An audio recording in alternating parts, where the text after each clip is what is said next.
I'm Julie Blanner, the voice behind the lifestyle website julieblanner.com, where I share easy ideas for entertaining, easy recipes, home decor, and so much more. Today, we are talking all about spring cleaning. I'm joining my friend Chloe of Boxwood Avenue,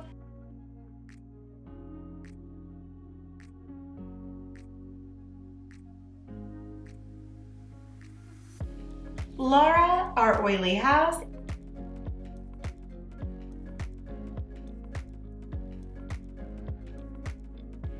and Cami of Tidbits.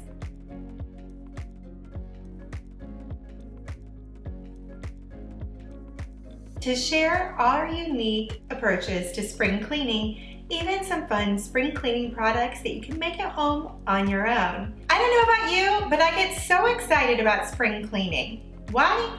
I think it's the out with winter and in with spring that gets me in the mood. Throughout the winter, things just start to feel dirty and dingy. Part of that, of course, is the lack of light, but it just kind of feels like everything kind of piles up, and I like to start fresh. For some reason, I always feel the most inspired on a beautiful day, but spring cleaning is probably best done on a rainy day. Either way, I've got a spring cleaning checklist that I think you'll love.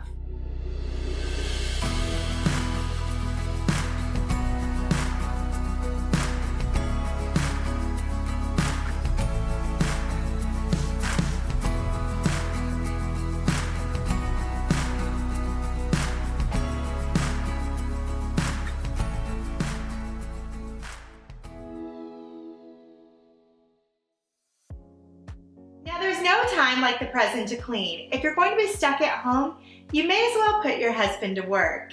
It's also a really great time to get rid of germs. Now, one of my favorite things to do for spring cleaning is cleaning our slip-covered sofas. They just really accumulate dirt even if it's not seen throughout the winter, and so I like to throw those all in the washing machine, wash and hang them to dry and put them on, and immediately it feels fresh, clean, and like new again. If you've seen my Instagram stories like last spring or the spring before, you'll know that I also love to wash my rugs. A lot of our rugs are indoor-outdoor rugs, and they can just be hosed off. So Chris and I each year take them all out to the driveway, hose them off, allow them to dry in the sun, and we bring them back in. And they're totally spotless, just like new when you bring them in. It's amazing. You can also do the same with vintage Turkish rugs. In fact, that's usually what they do to prepare them for sale, is they take them out and hose or power wash them clean. So it's one of my favorite things to check off of my spring cleaning checklist. This is actually my go-to cleaning solution. It is gentle yet effective. I just mix dish soap and water in a beautiful spray bottle and tote this around throughout our house as I clean. This is perfect for cleaning down cabinets, counters, surfaces, even trim. So it's a really good overall effective cleaner that is simple and safe. I also like to wipe down all the exterior of my kitchen cabinets. Now I kind of try to do this throughout the year, but I'm more touching up here and there. I do a full-blown kitchen cabinet wipe down. It takes just about 5-10 minutes, but it feels so good. And sometimes I don't even realize how many sticky fingerprints there are all over our cabinets until I get into it. Now, something else I like to do is I like to wash all of our throw pillow covers and throws. It's a great time to do that as well, as they collect dust and of course dirt. And if you're changing them out for the season, it's an easy time to do that as well. Now, one of the less exciting things is cleaning out the washing machine, but it's very necessary, especially if you're using a front loader. But even at the lake house where we use a top loader, just some gunk kind of fills up on top, and it's just time for it to go. A little wipe down and it's good as new, and smells so much fresher when you bring your clothes out of it. I like to use a little more of a deep cleaner when I clean out our front loading washing machine. I'll usually start off with a pod, and then I go through with an actual wipe down and get those seals that are right around the washer itself. And right now ours really needs to be done. So definitely something that I don't love doing, but it needs to be added to that spring cleaning checklist, which you can find in the description below. I have a really pretty printable version, so you can put it on the inside of your cabinet and check them all off one by one. Now, another thing on my spring cleaning checklist are the walls. Now, if you use an eggshell or higher sheen, they typically wipe pretty clean.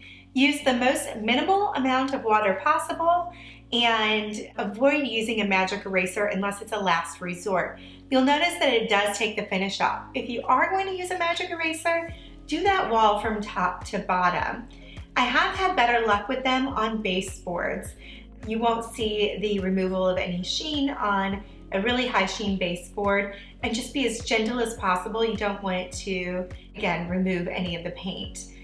I also like to just use soap and water to get the top of my baseboards with a gentle cloth, and that will remove all the dust and even that like hinge dust behind the doors. Another thing, of course, to do are your light switch plates and your outlet plates. Now, I again try to do this on a regular basis, but some of them, like especially the basement, don't quite get done as often, and even the tops of them will collect some dust. So just a quick run through the house, it takes you about 10 minutes, and is another thing you can check off of your spring cleaning checklist. Likewise, the top of art and the top of all your light fixtures. I know these brass lanterns are so pretty, but they're really dust collectors. So dusting those all off makes it feel fresh. And I always like to come through when I'm done cleaning and clean the entire home. So kind of start on these things first, because as you're releasing dust from there, it will only displace and go elsewhere more often than not. Spring is also a really great time to take all the duvet covers and bed skirts off of your beds and wash them as well. You may wash those weekly or bi-weekly, but I find that a good fresh start over of them all at the same time is always refreshing. I also like to do our curtains, whether you dry clean them or wash them. They are the biggest dust collectors, and it's really easy to neglect them. They're kind of just back there on the sideline. You don't really think about the amount of dust that accumulates in them. And if you smell them, you'll notice. So I like to give those a nice refresh as well. It's a great time also to check out how to hang curtains like a pro post, which I'll link to in the description below. Now, I know you're not gonna believe this, but I'm actually ahead of the game this year. And that's really thanks to my sister, because she couldn't take my refrigerator and freezer anymore. But I had a truffle mishap and cocoa powder covered the freezer. I was having a really bad day, so I let it all go. And anyways, so she's like, let's just tackle this together. And we got the entire freezer cleaned out and looking nice. But removing everything from your freezer and your refrigerator, looking at the expiration dates on those rarely used items, especially taking everything out, wiping it all down, and putting only what's fresh back in is another great thing to do for your spring cleaning checklist. Of course, some other items to consider are if you don't have slip-covered sofas or slip-covered bar stools, if you need to have those professionally cleaned, get that scheduled, as well as your professional carpet cleaning. If you don't do that yourself, that might be something you want to schedule as well. A friend of mine pointed out to me, even if it doesn't look dirty, the water is going to come out dirty. So that was just a really great reminder for me. I was like, we don't need to have our carpets cleaned right now. They look great. And she's like, yeah, you'd be surprised. And I thought, you know what? I would be. And I have been before. We just did it down at the lake house, and we really need to do it here in St. Louis as well. Of course, your range is another thing that's great to knock out during spring cleaning. If you've done a lot of baking over the holidays in the winter, and chances are your range will need a little bit of TLC. I would love to know what's on your spring cleaning checklist. Any favorite cleaning supplies? I'm all ears. I would love to hear what works for you.